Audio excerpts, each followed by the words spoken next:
back, picking up where I left off.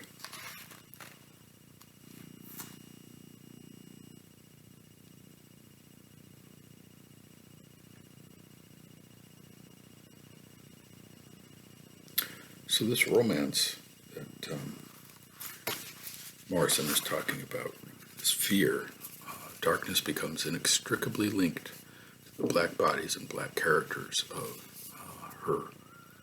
of these stories and novels that she's writing about. The next part of her chapter is sort of typical of Morrison. She takes one of these wild left-hand turns, and you're like, where did this come from? Is a long passage quoted, not from her own writing, but rather about this character named William Dunbar, who is a real historical person. He was a Scots-American explorer. He was also a slaveholder at one point, and that is essentially the reason that she chooses this. But what did he do historically? He did what Lewis and Clark did, but he did it on the other end of the Louisiana Purchase. Lewis and Clark became obviously famous, and there's a whole business with Pocahontas and yada, yada, yada.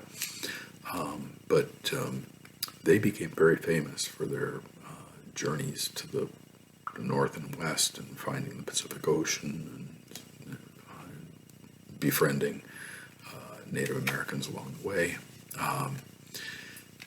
Dunbar did the opposite. He explored the lower end of the Missouri and Mississippi rivers, the part of the Louisiana Purchase, and then he launched, he just kept going into what became Colorado and so on. I'm not sure why we don't know much about him. He's someone I'd never really heard of until reading this book. I had to do a lot of looking him up on the internet as well, but he is a real person. But the reason that Morrison spent so much time with him and with this passage about him is the very last part of the passage about him. He becomes, for her, the typified, not typical, but typified version of the white American male. And there's a passage, I'm just going to read it from the book, that she quotes over and over again and explores. Endlessly enterprising and resourceful, his finer sensibilities dulled by the abrasions of frontier life, and feeling within himself a sense of authority and autonomy he had not known before, a force that flowed from his absolute control over the lives of others, he emerged a distinctive new man, a borderland gentleman, a man of property in a raw, half-savage world.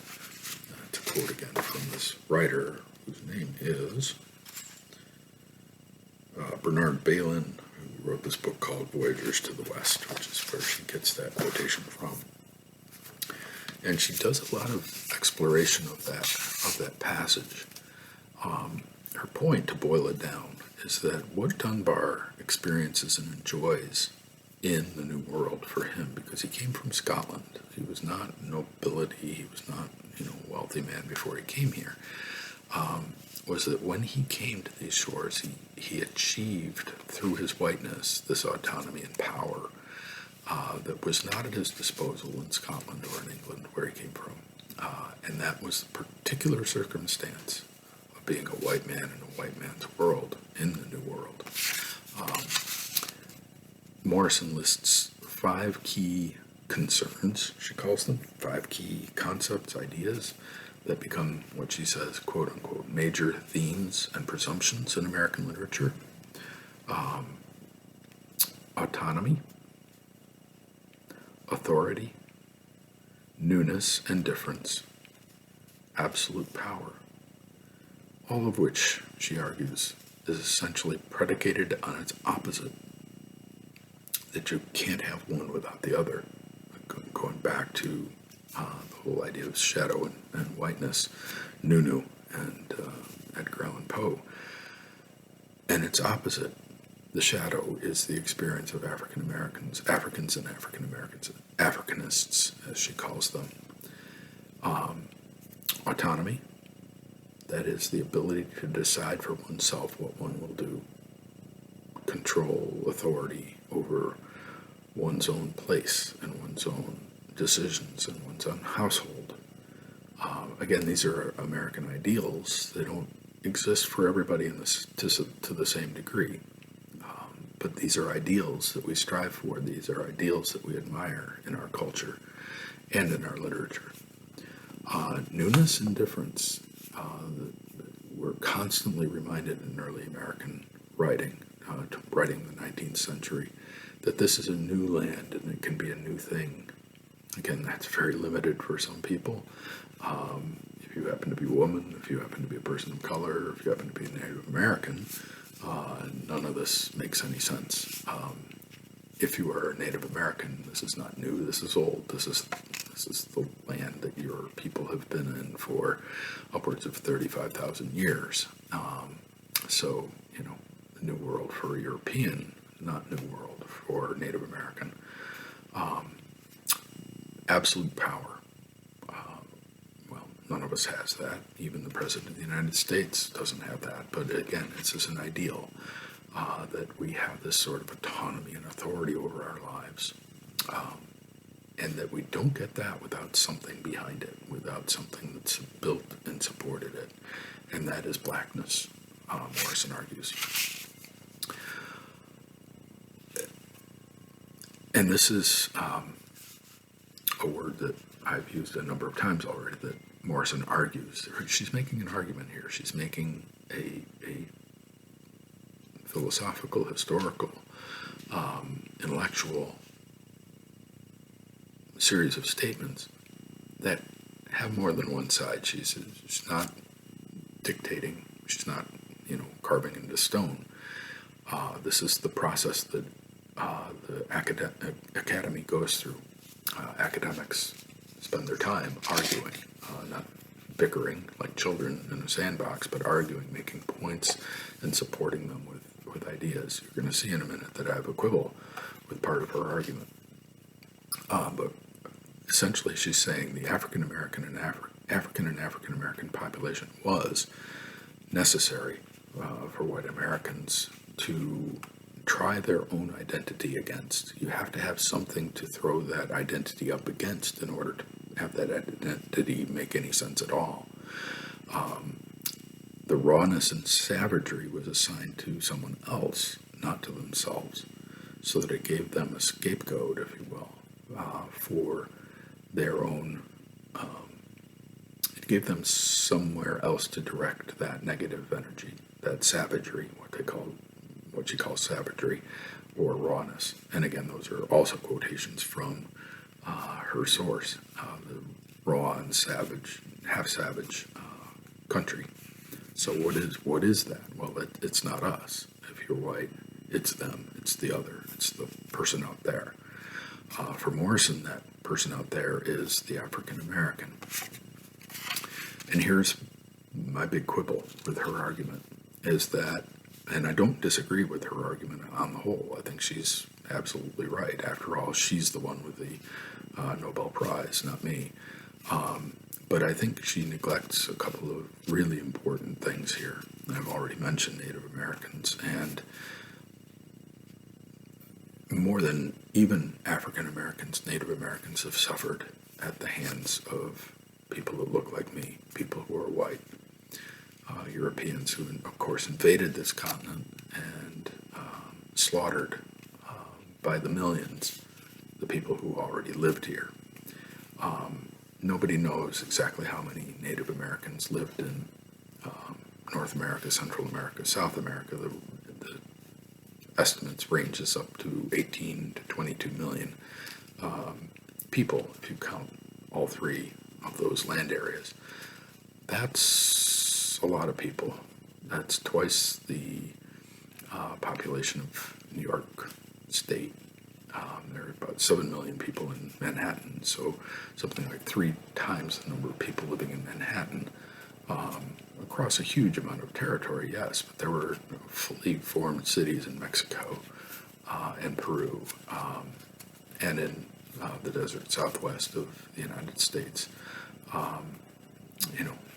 The Aztecs and the Mayans and the Iroquois, and, the Apaches and the Pueblo Indians, the Lakota people, the Seminoles, Cherokee. It was highly complex societies with highly complex ways of living long before Europeans ever came to these shores, and they were slaughtered. And that's the shadow against which I think Morrison's argument comes a little shipwrecked. Yes, of course, she's talking about African Americans, and rightfully so.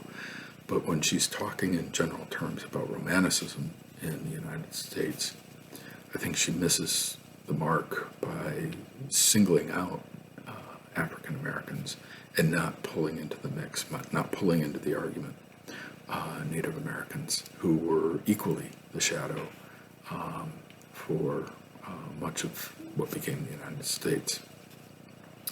I will refer you back to something I've already mentioned, that moment in Young Goodman Brown by Nathaniel Hawthorne, when he imagines a quote-unquote savage Indian behind every tree in the forest, that plagues the European mind, the European American mind, that fear of savagery and fear of the other. And that is embodied in the bodies of people of brown skin, whether they were African American or Native American or Mexican American. She misses something very big there. They were literally Native Americans being exterminated either by being removed from their lands. And if you want to break your own heart, read about the Trail of Tears and what President Andrew Jackson did to Native Americans, totally abrogating every treaty that we had with them, and just destroyed cultures. And the American people just went along with it. It's shocking to me that during his time in the presidency, President Trump put a portrait of Jackson up on the wall. It was such a finger in the eye to Native Americans to do that, to heroize this. He should be removed from the $20 bill and dumped in the landfill. But from the time of Columbus's arrival in 1492 to 1900, so in that roughly 400-year period, the Native American population in North America, in what it became the United States, fell from somewhere between 12 and 10 to 12 million human beings to about 250,000. Think of that. That's extermination through genocidal war, through disease, through removal from lands, through destroying of habitat and hunting grounds, and you name it. It's just atrocious, and it's something we don't pay much attention to in our history books. It's something we don't pay much attention to as a culture. You can go through 12 years of American high school, elementary and high school education, and know very, very little about that history. And I think it's a failing of Morrison's argument not to include at least a few words about that. My other quibble with her is that she assigns a lot of this quote-unquote savagery and rawness to African and Africanist characters, and that is true in American literature. But by the middle of the 19th century, we're beginning to have writers who are beginning to really explore what exactly all of this is about. And two books that she mentions and doesn't really delve into much are Moby Dick by Herman Melville, which was published in 1851, and Huckleberry Finn, which is much later, 1884. But that savagery, that wildness and rawness is embodied in the white characters, particularly Pap, Huck Finn's father, and Captain Ahab in Moby Dick.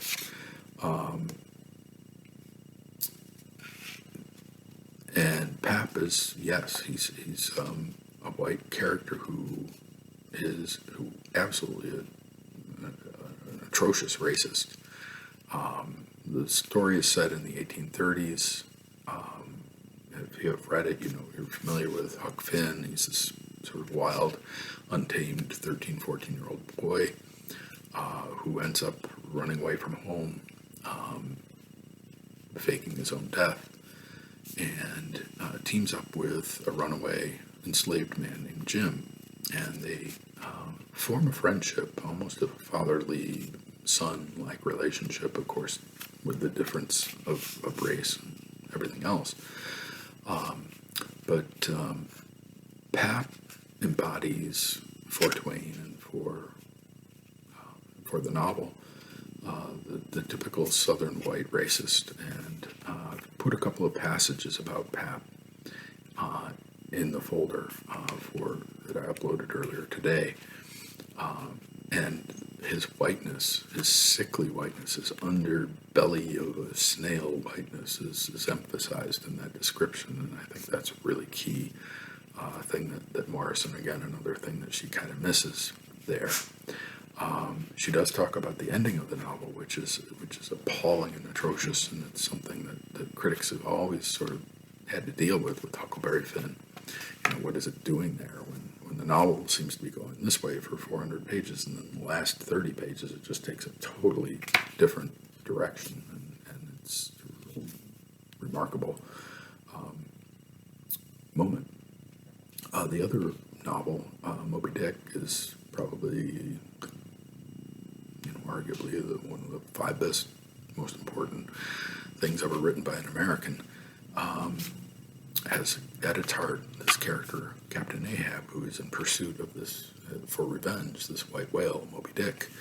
And it's important that Moby Dick is a white whale. He is this embodiment of the other in the form of a whale, but he's white. He's an albino whale. And he has, on a previous voyage, Captain Ahab has been delegged by Moby Dick. He lost one of his legs to the whale, and so Ahab's leg has been replaced by a piece of jawbone from another whale, which of course would be white.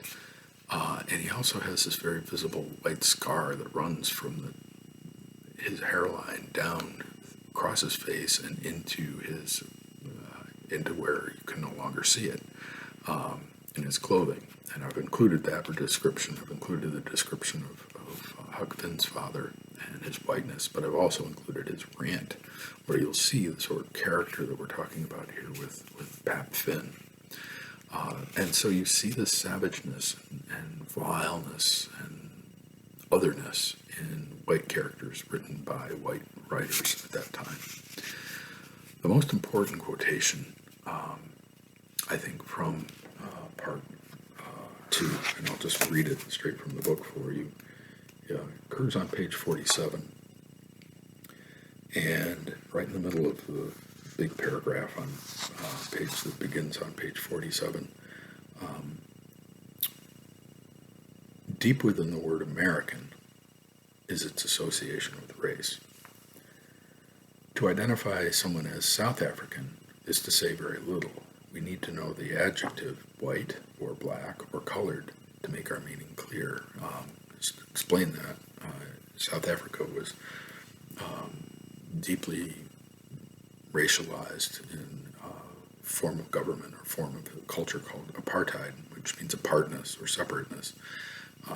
South Africa was, the country of South Africa, right on the tip of South Africa, was mostly controlled by the Dutch settlers for about 300 years. They came to that part of Africa at about the same time that they were also populating the Hudson Valley in New York State.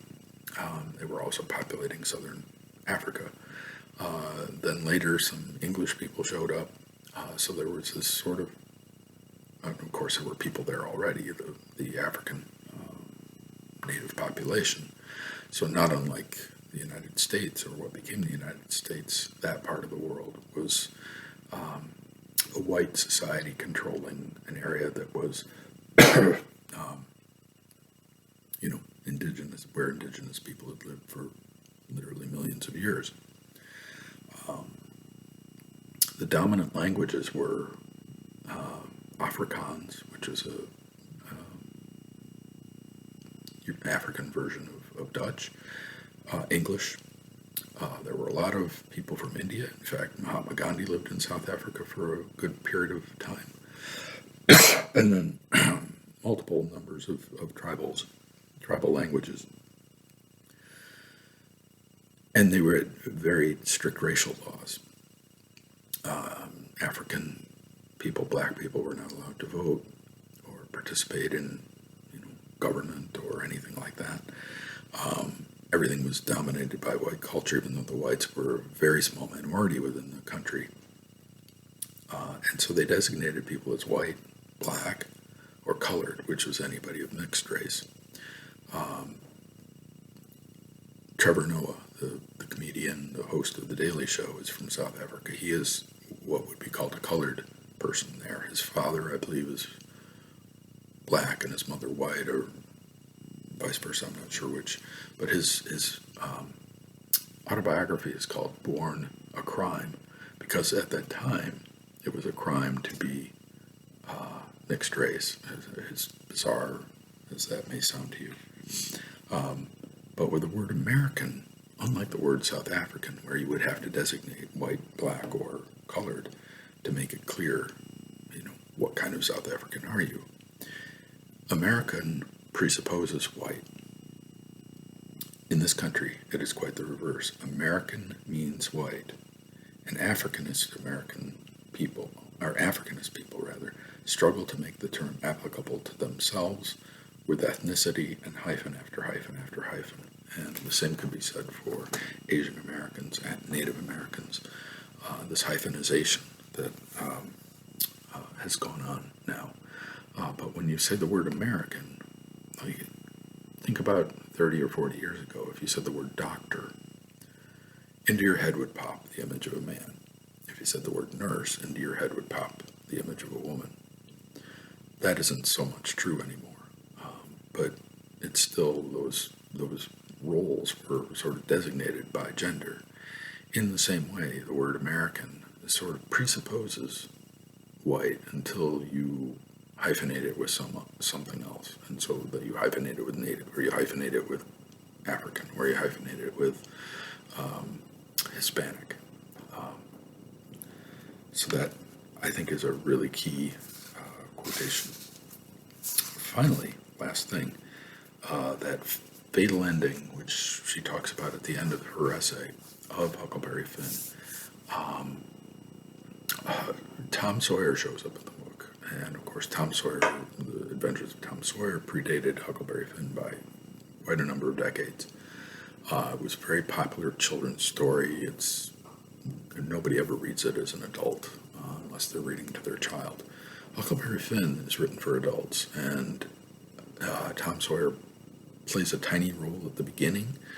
He's mentioned, and of course Huck is still involved with Tom Sawyer's life, but for 400 pages of this marvelous novel, Tom Sawyer's barely mentioned at all. Thought of a few times, but he doesn't appear as a character until the very ending of the novel, and then he shows up and things get off course. And the novel is ultimately a train wreck because of Tom Sawyer, the last part of the novel.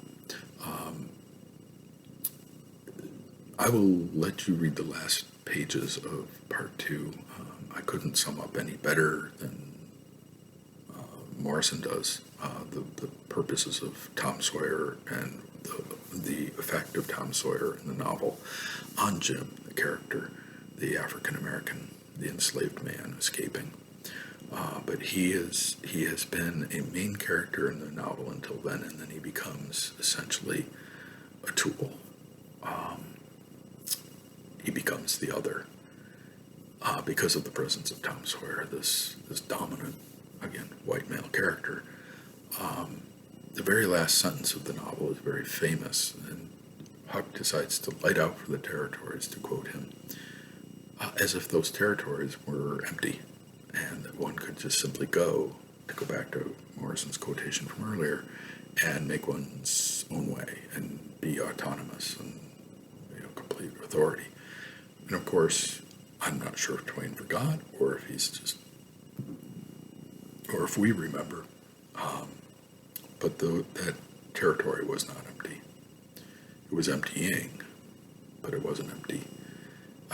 And that, again, Native American experience that Morrison doesn't really touch on or discuss, for understandable reasons, that too is forgotten in her argument. So, with that, look for the assignment. The writing assignment will be posted Wednesday, the last day of March 31st, tomorrow, and I will put up another of these, hopefully insightful and delightful lectures tomorrow or the next day.